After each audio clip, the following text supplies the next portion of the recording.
algo después de la muerte? ¿Qué pasa cuando todo se termina? ¿A dónde voy?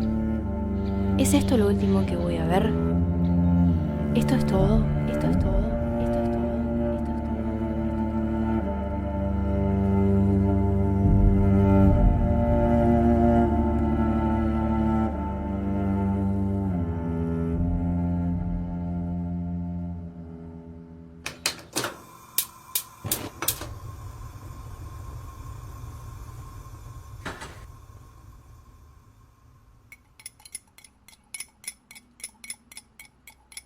Saben, ahí tienen información, etcétera. Hay una denuncia de la Alameda, que es una organización, una ONG, que es de aquí de Buenos Aires, que está en este tipo de temas. Aportaron unas cámaras de seguridad. Hoy me levanté pensando en la muerte. Son de la Ruta Nacional 11. ¿Qué hago pensando en eso? ¿Es normal que una persona de 17 años se pregunte sobre ello? ¿No debería estar muy lejos todavía?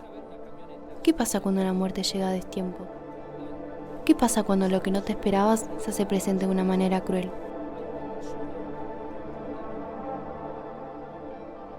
En realidad perder un hijo no se siente más. Soy Julia Islas, mamá de Alejandra Natalia Martínez. Hasta hoy estoy esperando justicia. En realidad, perdés la idea de la vida que tenías hasta entonces. Sentí que todos los días tenés que apagarte en la noche, reiniciarte en el día para reiniciarse comenzando a aprender nuevamente a vivir con esa pérdida de un hijo que no todos lo podemos manejar de la misma forma. Muy triste, muy triste. Tenía 14 años, con todos los problemas que un adolescente tiene y todo ese proceso. Me costó mucho aceptar que ella ya no estaba, o sea, todavía me cuesta hablar, pero es como que de primero decía, no está, no es ella, y bueno, y después una vez que uno va aceptando de a poco, pero es como que el dolor siempre sigue ahí. Soy Jessica Martínez, hermana de Alejandra, una de las últimas personas que la vio con vida. Cuando un amigo fallece, pasan varias cosas, digamos. Soy Marcelo Cabrera, en 1998 era compañero de curso de Alejandra Martínez. Con el tiempo uno va cambiando la imagen de lo que sintió en ese momento, pero la realidad que lo que pasó cuando Alejandra Martínez fallece fue un quiebre en la vida nuestra, digamos, en la vida de todos sus amigos, en la mía personal. Creo que fue un golpe muy duro, fue un motivo para hacer muchas cosas de que me marcan hoy como persona, digamos. Eso.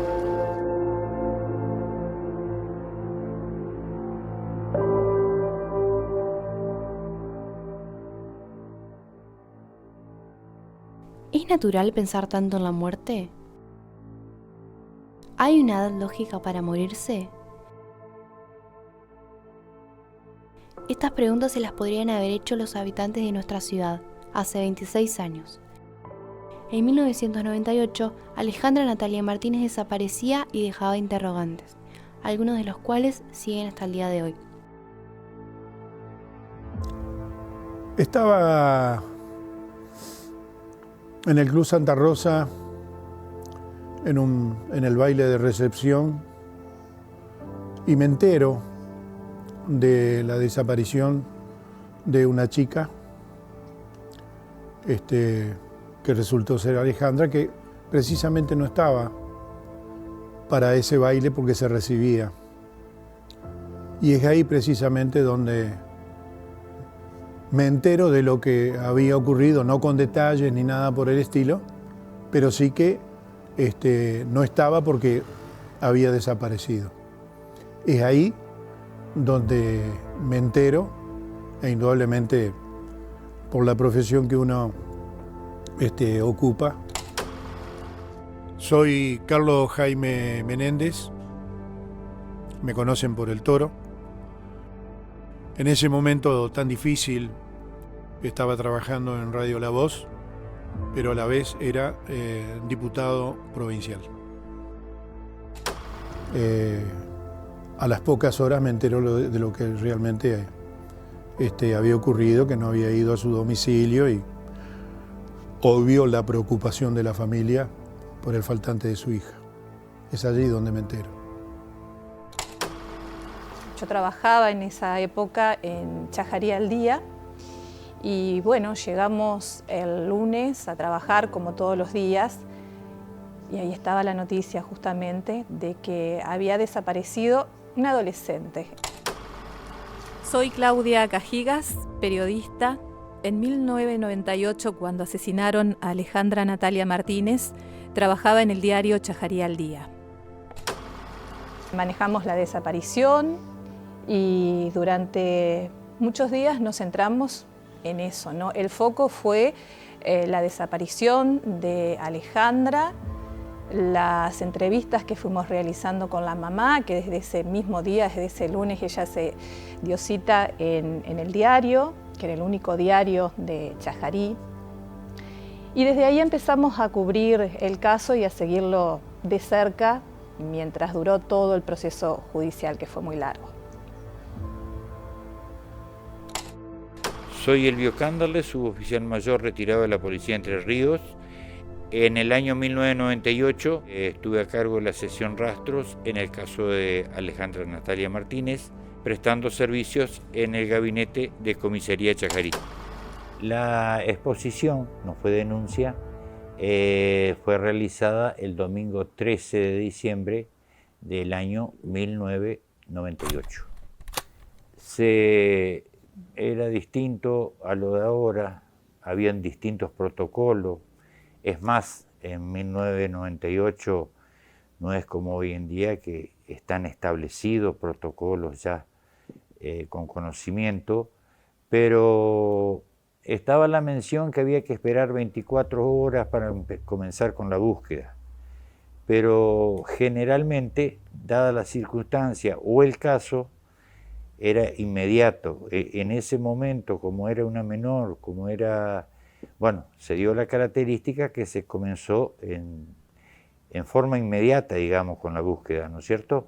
Es más, se emitió ya en las 22 horas, más o menos, fue la exposición, y ya a las 7 de la mañana del día lunes ya se comenzaron con las entrevistas, las declaraciones de las compañeras de ella, ¿no es cierto?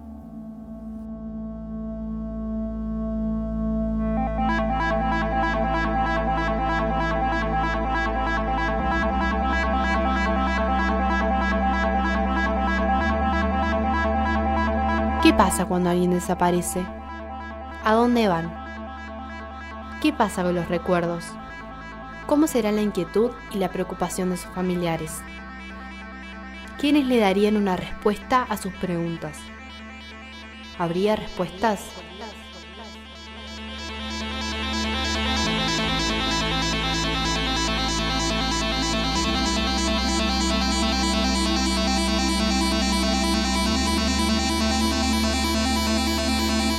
La última noche de lo que pasó fue, estábamos en mi casa, estaba un primo mío que se llama Nicolás, mi hermana y yo estábamos afuera y bueno, ahí ella estaba organizando para salir con su mejor amiga que era Eliana. Entonces salimos desde mi casa, Eliana, Alejandra y yo, y nos fuimos a un bar que había en Córdoba y 9 de julio. Así que bueno, estuvimos ahí, no recuerdo bien hasta qué hora. Después Eliana se va a su casa y nosotros vinimos a un bar que había en Urquiza y Irigoyen, que se llamaba Palmira en ese entonces. Y bueno, ahí estábamos las dos hablando. Antes de las 6 viene Leandro, que era mi novio, y ella, bueno, ya se iba a ir a casa y la última vez que la vi fue en Irigoyen y Urquiza, que ella se iba para mi casa y yo me iba para la casa de Leandro, que vive cerca del Vélez. Esa noche teníamos una despedida de los Quintos Unidos, que fue en Branjache. Y en esa época el boliche no estábamos hasta las 5 como hoy, sino que estábamos hasta las 6, 7 de la mañana. Nos volvíamos caminando y yo volvía con un compañero, Marcelo Cabrera, volvíamos caminando por el medio de la calle de la Estrada y la vimos a ella que venía de frente con un jean y con la remera blanca. Soy Norma Roncaglia. En 1998 fui al colegio con Alejandra Natalia Martínez. Lamentablemente no hablamos con ella, nosotros solamente la dejamos ir, literalmente, la dejamos ir y no pudimos hablar con ella, nos llevaba unas cuadras de ventaja y tampoco hicimos mucho para llamarla, digamos. Sí me arrepentí de no haber hablado con ella, sí. Toda mi vida me arrepentí.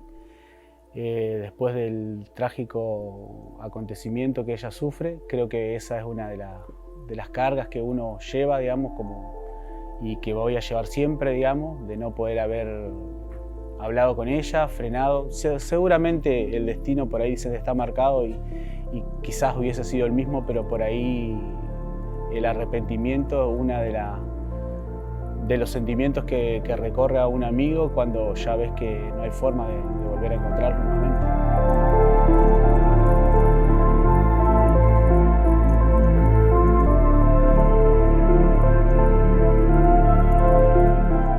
Del recorrido de Palmira a su casa, el día 12, sábado 12 de diciembre, el sol sale a las 5:30 más o menos de la mañana. Se estima o se comprueba que el recorrido ella lo hace directamente con luz solar, ¿no es cierto? A partir de las intersecciones de calle Urquiza y avenida Hipólito Yrigoyen. Es donde la despide su hermana y el novio de su hermana, ¿no es cierto? Las principales hipótesis que están en el expediente, es que ella llega a la casa. Después volví a mi casa, tipo 9 de la mañana. Mi mamá no iba a estar a ese horario. Y bueno, no la vi a ella, no estaba todo tal cual lo habíamos dejado. O sea, ella me había comentado que tenía ganas de ir al camping con Eliana, la chica esa que se había ido más tarde. Y bueno, esperé un tiempo hasta que, bueno, ya se acercaba la hora que venía mi mamá y yo me fui a la casa de esta chica a ver si ella estaba ahí. Y me dijo, bueno, que no había estado, que no la había visto desde esa noche. El sábado 12, yo lo cuento como el primer día que Alejandra desaparece, pero mi preocupación comenzó a ponerle la semana siguiente cuando no podía encontrar ningún rastro de haber estado en alguno de los lugares que ella solía frecuentar, la casa de los amigos o la casa de mi familia. Entonces, a partir de la semana siguiente, digamos, del viernes 12, yo comienzo a pensar que Alejandra estaba desaparecida. Cuando hice la denuncia por desaparición de Alejandra, primero tuve que hacer una exposición de ubicación de persona. Pasadas las 48 horas, se comenzó la búsqueda exhaustiva, digamos, por parte de las autoridades, y la denuncia la vengo a realizar el domingo 13 de diciembre, a la noche, tipo 11 de la noche.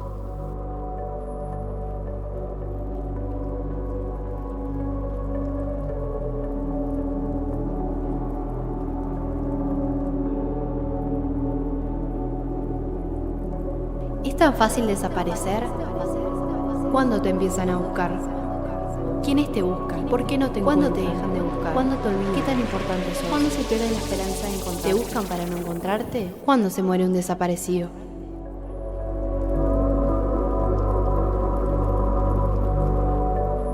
El 12 de enero a la mañana, Jessica había prestado declaración en el juzgado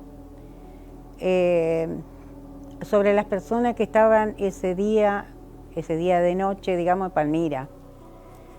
Y relató, no acusó a nadie, sino que fue una testimonial, relató quiénes eran las personas que habían estado esa noche en Palmira. Y como la justicia se maneja de la forma que se sigue manejando hasta el día de hoy, el comisario tenía acceso directo a la causa, quién declaraba y qué es lo que se declaraba. Entonces, ahí parte de lo que sale la situación esta, que pasa la situación de que él quiere que Jessica vaya a la comisaría el día 12 de enero al mediodía, al cual yo me niego rotundamente, dado que Jessica era menor de edad, no había un oficio de que demandabas la presencia de Jessica en la comisaría, y voy yo. Entonces, cuando voy por mis propios medios a la comisaría, tipo las 12 del mediodía, 2:30,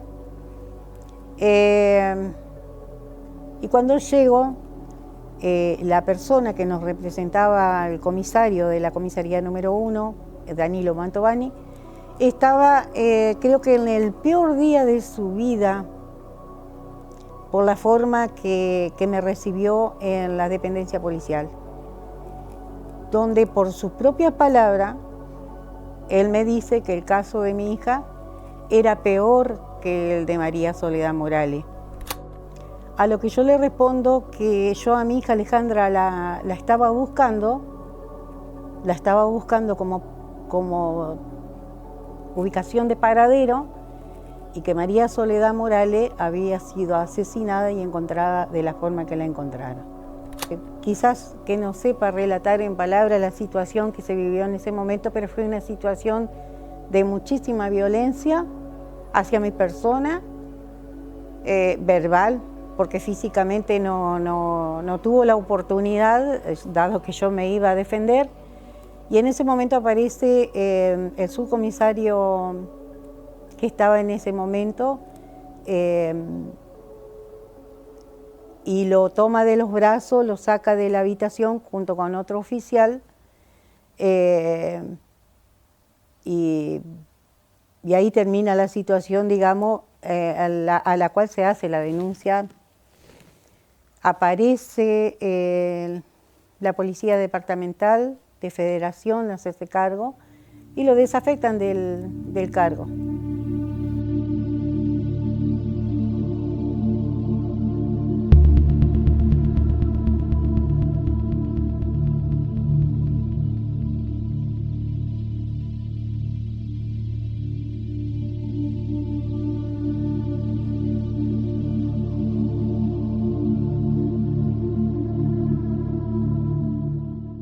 Bueno, 2 días después de la situación que se vivió en la comisaría número 1 con el comisario Danilo Mantovani, fue el 14 de enero, tipo 6:30, 7 de la tarde, a mí me notifica, me avisa, mejor dicho, porque no era una notificación oficial, digamos, el abogado del papá de Alejandra, que se había encontrado un cuerpo en Colonia Belgrano, en el medio de un monte de eucalipto. Esto sucedió 2 días después, o sea, el 14 de enero.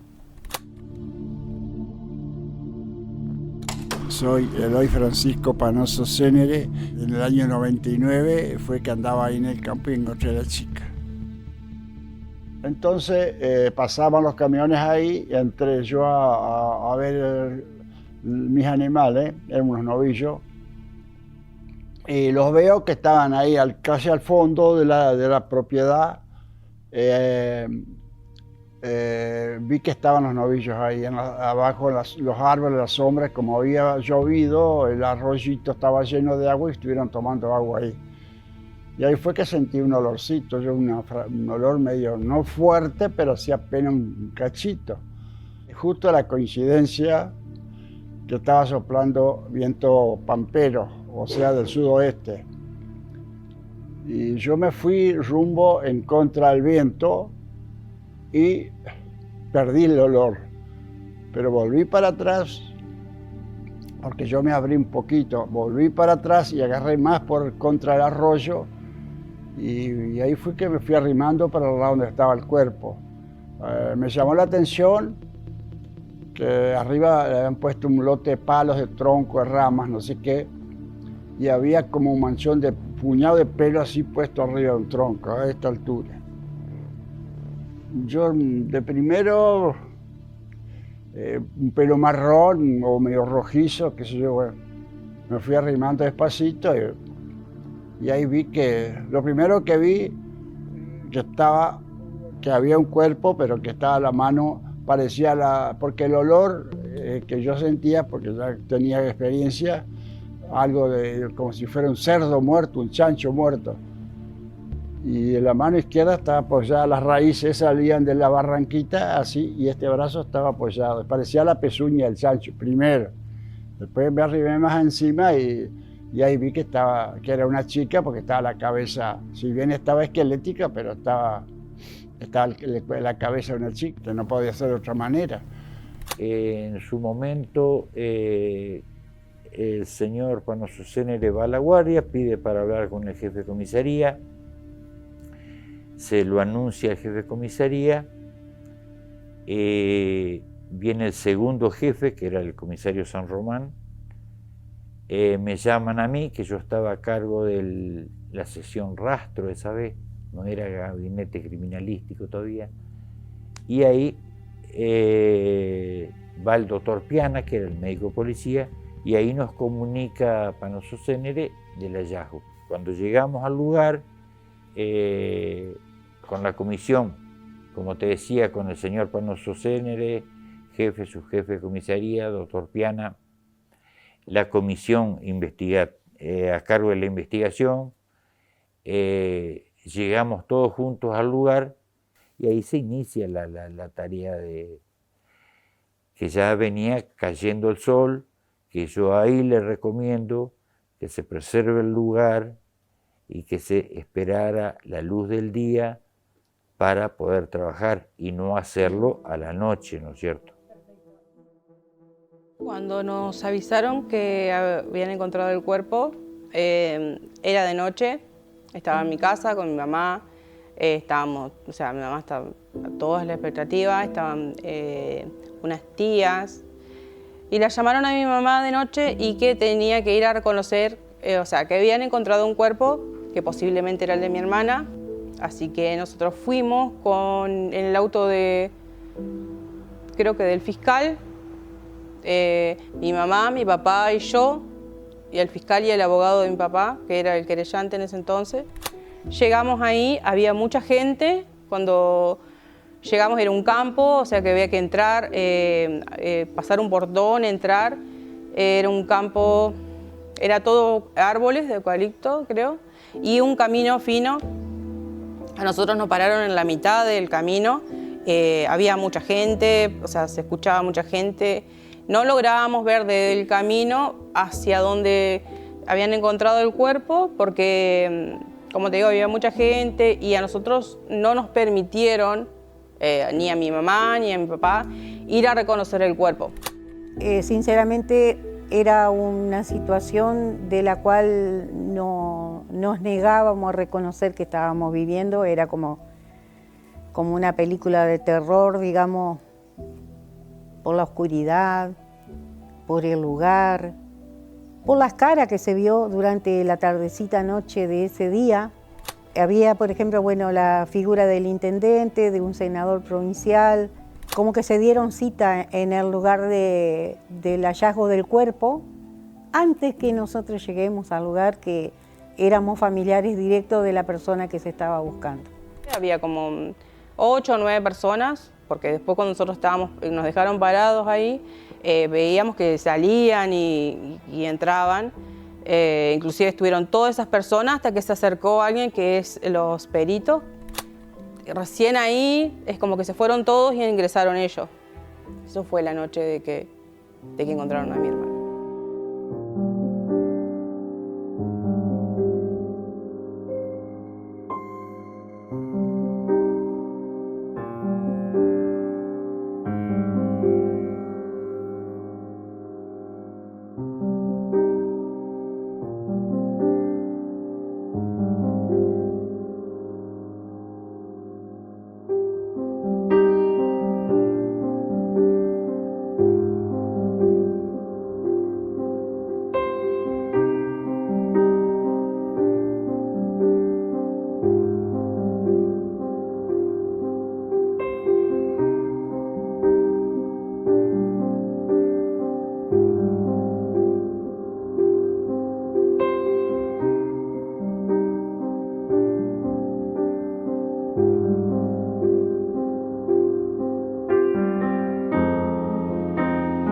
qué me explica esto? ¿Por qué no hay justicia? ¿Por qué a ella? ¿Qué pasó?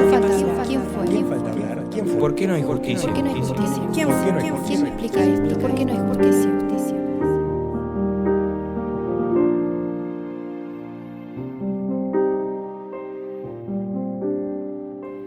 Bueno, con respecto a las versiones, siempre en este tipo de situaciones son muchas.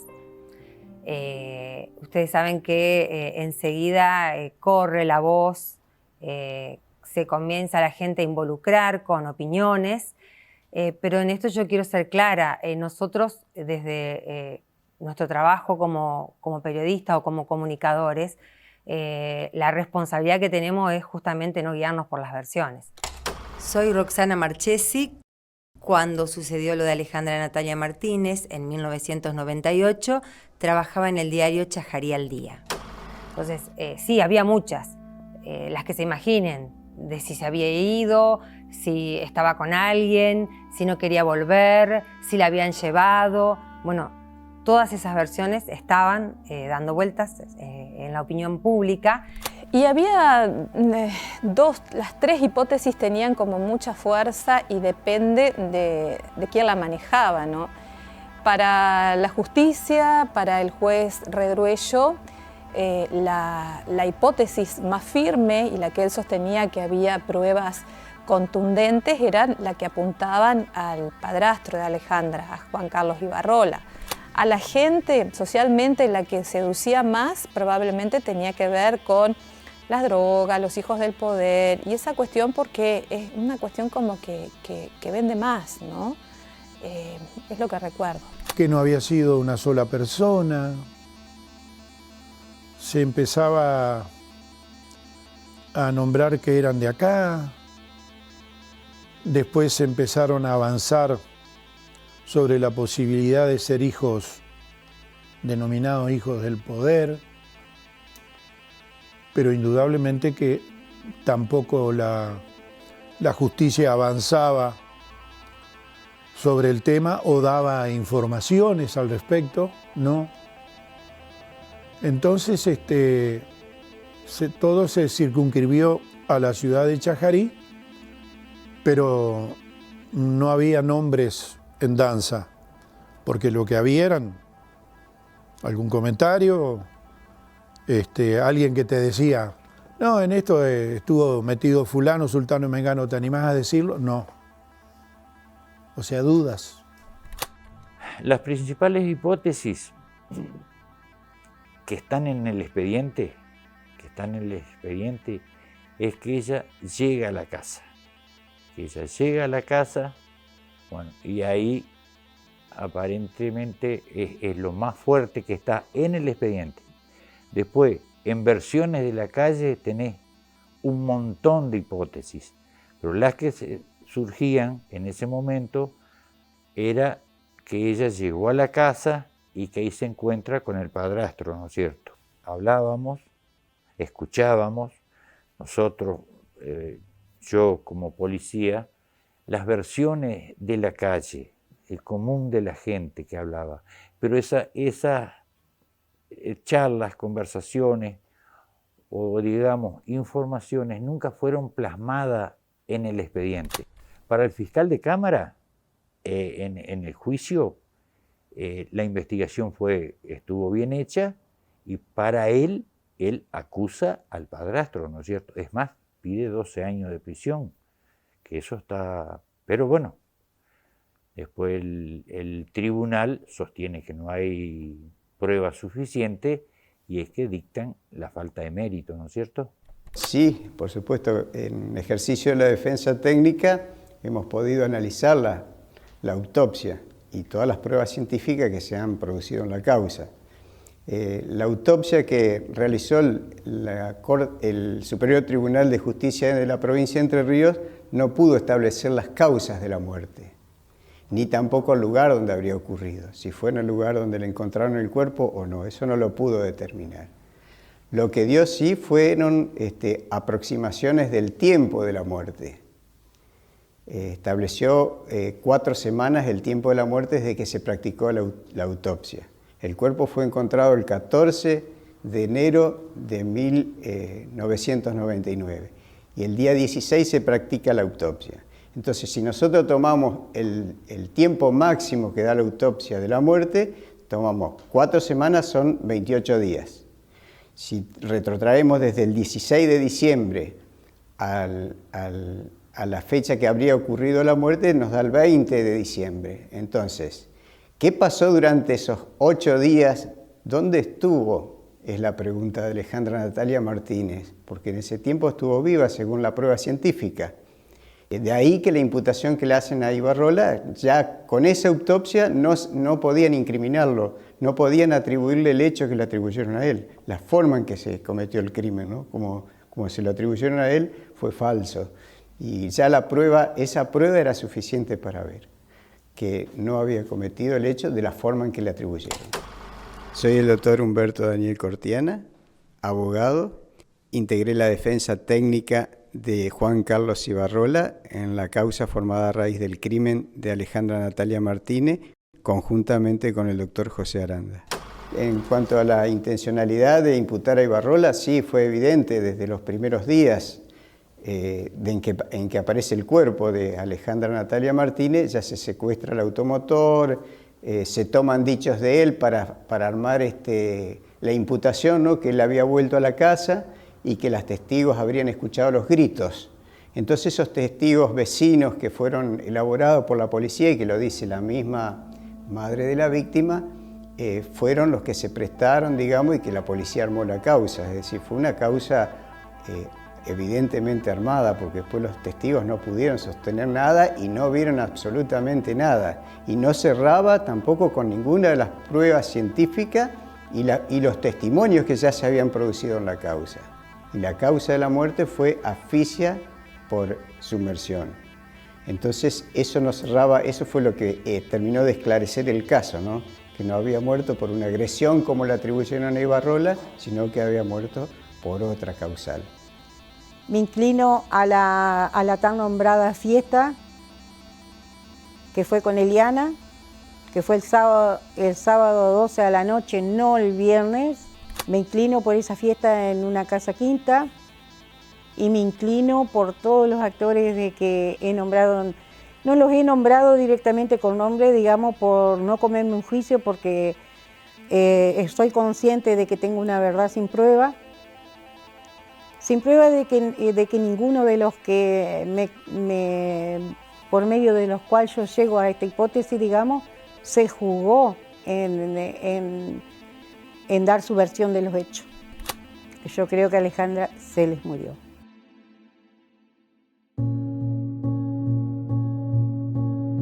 Yo estuve con muchas amenazas, nosotros en mi casa y en la casa de mi hermana, muchísimo tiempo sufriendo amenazas telefónicas,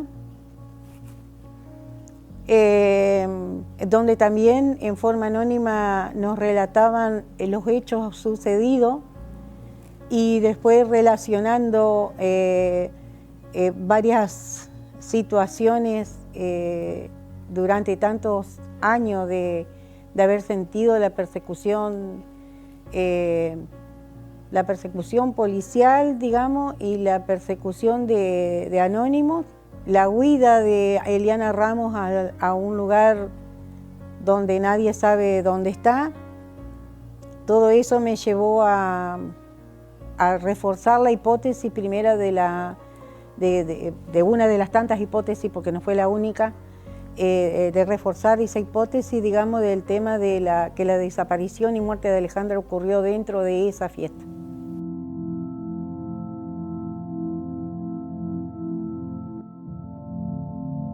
¿Qué pasa por la cabeza de un femicida? ¿Cómo decido sobre la vida de los demás? ¿Es una decisión tan sencilla? ¿Cómo puede una persona común y corriente llevar a cabo un crimen perfecto? ¿Existe el crimen perfecto?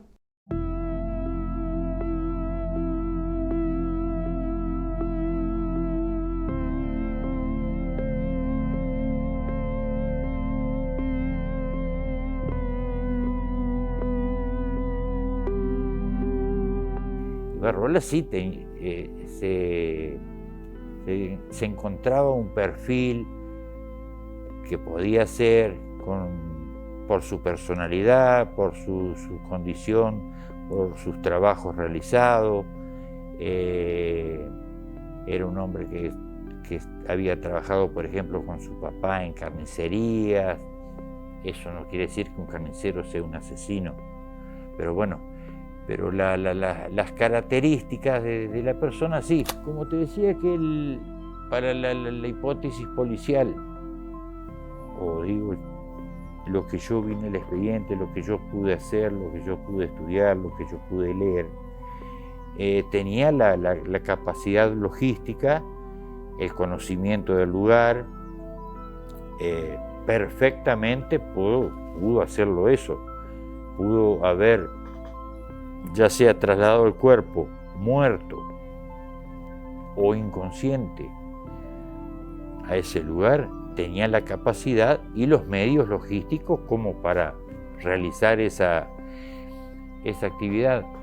Que vuelvo a insistir con los chicos que se mencionaron, ¿no es cierto?, como los posibles autores.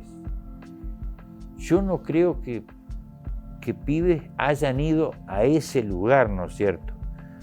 Hoy es distinto. Hoy un chico de 13, 14, 10 años te conoce por internet, de todo, tenés video, tenés de todo. En esa época no. Ibarrola no tenía posibilidades logísticas de poder cometer un crimen de esa naturaleza como el que le atribuyeron. Era un albañil, una persona que vivía comúnmente como todos los ciudadanos de Chajarí, practicaba deportes, yo lo conocía del deporte, era una persona que le gustaba pescar, pero que no tenía ningún elemento logístico como para cometer un tan horrendo crimen como dijo la Cámara de Concepción del Uruguay. Es decir, no contaba con elementos. Es decir, que él no había ninguna posibilidad logística de él, porque era un albañil y no tenía poderes y no tenía motivos tampoco, porque nunca se estableció el móvil de la muerte. ¿Por qué la mataron a Alejandra Natalia Martínez? No hay respuesta.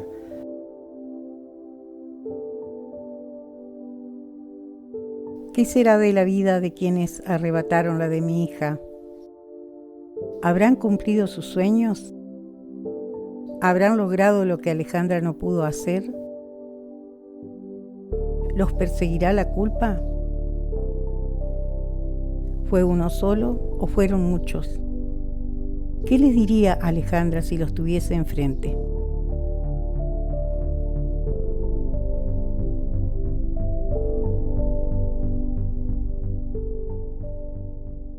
Alejandra era una chica humilde, sencilla, muy compañera, andaba siempre un poco en la suya, solía llegar tarde a la escuela, cosas normales de una chica de la edad de ella. Soy Laura Colombo, compañera de Alejandra, y en el año 1998 compartíamos promoción con ella. Alejandra era mi mejor amiga. Era muy tímida, reservada en sus cosas. Muy alegre y tenía muchos sueños por cumplir. Alejandra era una chica normal, era muy sincera, muy frontal. Te caía bien o te caía mal. Ella siempre estaba, digamos. Nosotros todo el tiempo de la desaparición jamás pensamos que ella estaba muerta. Pensamos que se había ido a algún lado, que ya iba a volver. Es más, ella ya tenía el vestido de recepción porque faltaban pocos días para la recepción. Ese día viernes que ella desaparece fuimos a rendir francés a la escuela. Y cuando volvimos ella se pone el vestido, que fui yo la única persona que la vi con su vestido de recepción, era plateado, se lo pone y me lo muestra y fuimos a ver unas gargantillas, o sea, ella tenía toda la expectativa de seguir.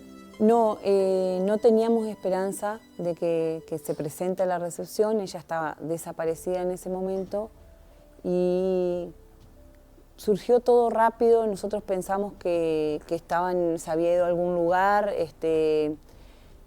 Era muy raro, todo.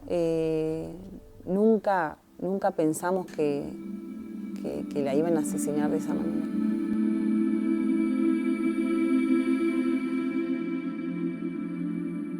Poema de mi partida. La noche se encuentra en extrema soledad y mi corazón apenas late. La muerte me espera. El aire que respiro se llena de obstáculos y ya nada me deja caminar. El sol que veía en mis ojos se apagará y la noche solo me observa y me va atrapando de a poco. Mi destrucción se encuentra reflejada en este cuarto, en esta cama, en este cuerpo que no resiste más los puñales que la vida le ha dado. Ya nada me hace pensar que hay una esperanza. Mi corazón me pide a gritos, déjame descansar. Sonrío porque mis ojos no volverán a ver esas caras caretas que solían mostrarse como las mejores. Pero en realidad solo eran basura. Pero a la vez lloro, porque no volveré a ver a esas caras que me sirvieron para darme un poco de felicidad. Hoy puedo abrir los ojos, hoy puedo abrir los brazos, hoy mi corazón podrá decir adiós. Adiós, adiós a este mundo con el que muchas batallas tuve que pelear. Hoy mi corazón podrá decir, déjame descansar.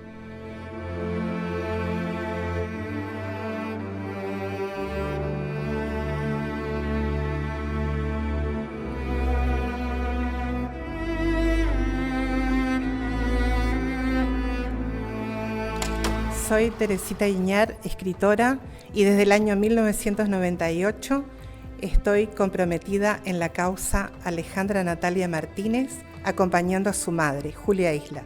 Entre las cosas de Alejandra encontré un poema mío de mi primer libro publicado y dije, bueno, de alguna manera Alejandra y yo nos conocimos.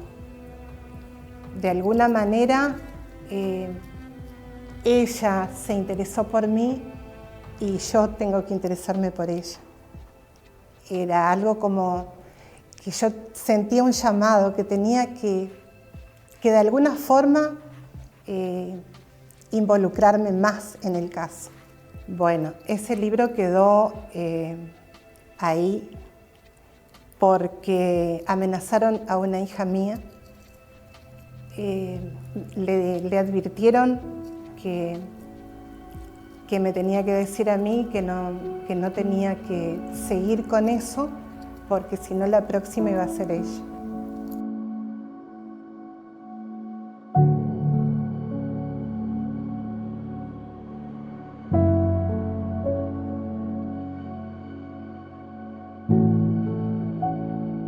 La iniciativa de las marchas surgió, yo creo que de las veces que nos juntábamos a ver qué pasaba, qué podíamos hacer, porque ella no aparecía.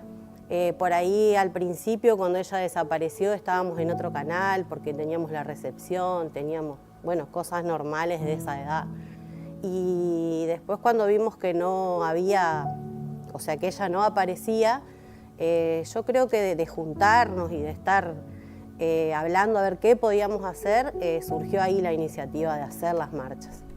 Y surgió por un compañero de escuela, Edgardo Blanco. Él propuso las marchas que fueron multitudinarias, y después, bueno, el grupo que teníamos, en este caso era quinto año, era el último año, nos unimos, hicimos con la misma bandera que después fuimos a Bariloche, con esa bandera salimos a marchar y fueron multitudinarias las marchas. No espero nada de la justicia. Está demostrada fehacientemente que en la Argentina y en ningún lugar del mundo hay justicia en estos casos, ya que tendría que cambiar completamente el Código Penal, el Código Procesal Penal, para que mínimamente la familia de las víctimas o los familiares de las víctimas tengamos un poco de justicia. Los malos nunca se arrepienten. No está en su ADN. Quizás alguna vez crezca un hijo que quiera respuesta y de ahí pueda salir algún resultado de eso.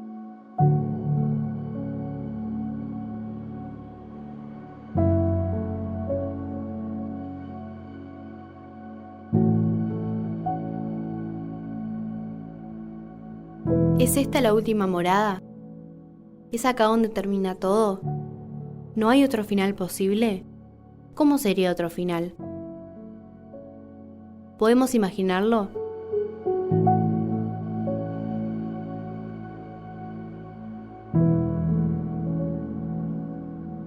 Yo creo que hoy ella sería una periodista que no estaría acá en Chajarí porque era le gustaba mucho la libertad, viajar, irse. Creo que sería una periodista exitosa. Yo creo que Alejandra sería una mujer muy directa, que sería una buena madre tal vez. Creo que hubiese hecho muchas de las cosas que ella soñó hacer, que hubiese por lo menos haberlas intentado, que es lo más importante, digamos. Mira, yo tengo como dos versiones de Alejandra. Por un lado me la imagino no acá, en otra ciudad, cumpliendo otros sueños que por ahí ella podía llegar a tener. Y por otro lado también me la imagino acá, como nosotros, tranqui, amiguera como siempre, juntándose, como seguimos haciendo por ahí con el grupo que tenemos nosotros, que siempre fuimos como muy unidos.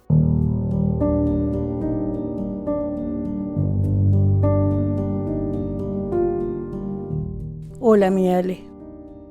Quiero que sepas que tus hermanos, tus sobrinos y yo te amamos. Quiero que seas siempre esa luz que nos une y seas recordada por la forma injusta de tu muerte. A las injusticias, a los autores desconocidos, a los ciegos y a los sordos, les deseo lo que se merecen. Y cuando a mi voz la apague la muerte, quedará suficiente lectura para recordar. Nadie podrá ocultar lo que sucedió en Chajarí. Te amo, te extraño y sé que estás en un lugar donde los malos no llegan y donde los que se matan para terminar con la culpa tampoco. Solo pido memoria y que la razón no me abandone. Que los perdone Dios, yo no puedo.